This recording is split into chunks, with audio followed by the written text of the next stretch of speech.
Visą vasarą Kauno senamieste virė aktyvus gyvenimas. Savaitgalį šioje unikalioje vietoje įsikūrė verslininkai ir menininkai miestiečiams bei svečiams siūlė įvairiausias pramogas – koncertus, meno akcijas, konkursus ir teminius vakarus, alaus, kavos ar vyno šventes. Galima sakyti, kad kiekvieną savaitgalį visą vasarą vyko renginiai. Didesni, mažesni, kameriniai, jaukesni, su mažiau triukšmo, su daugiau triukšmo, bet visada šurmuliavo visą vasarą. Kuo toliau, to daugiau menininkų, daugiau artistų, daugiau kultūros žmonių. Tikrai kuo toliau, tuo daugiau visi prisijungia ir tikrai didelis noras parodyti, ką jie sugeba. Nuo gimimo Kauno senamiestyje gyvenanti dabar jau garbaus amžiaus sulaukusi ponia Regina pasakojo, jog visada pavydžiai nužvelgdavo vakarais gatvėmis skubančių žmonės, klausydavo skambančios muzikos ir tikino, kad darbo dienomis jau pradėdavo laukti savaitgalio ir šurmulio. Mes norim, kad būtų senamiesty atgytus, tas senamiestis atsigaivintų, nesgi čia nieko pas mus nėra, tik tai praeina vienas kitas žmogus ir viskas.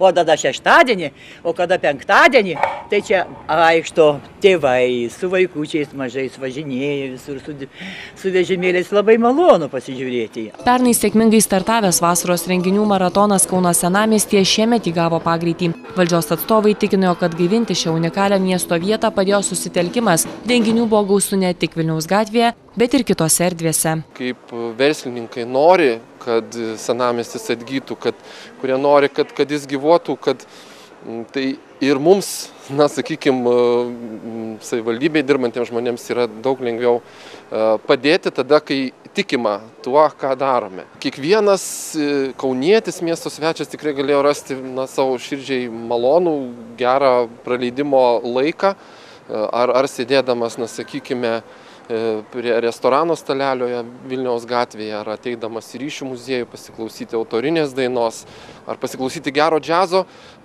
vasaros amfiteatre. Rugsėjo pabaigoje įvyksiančių paskutinių šių metų renginių organizatoriai žada atsisveikinti iki kitų metų. Jie teigia, iš karto kibs į darbus ir dėlios ateinančios vasaros planus, o sumanimų sako turintys labai daug ir įvairių.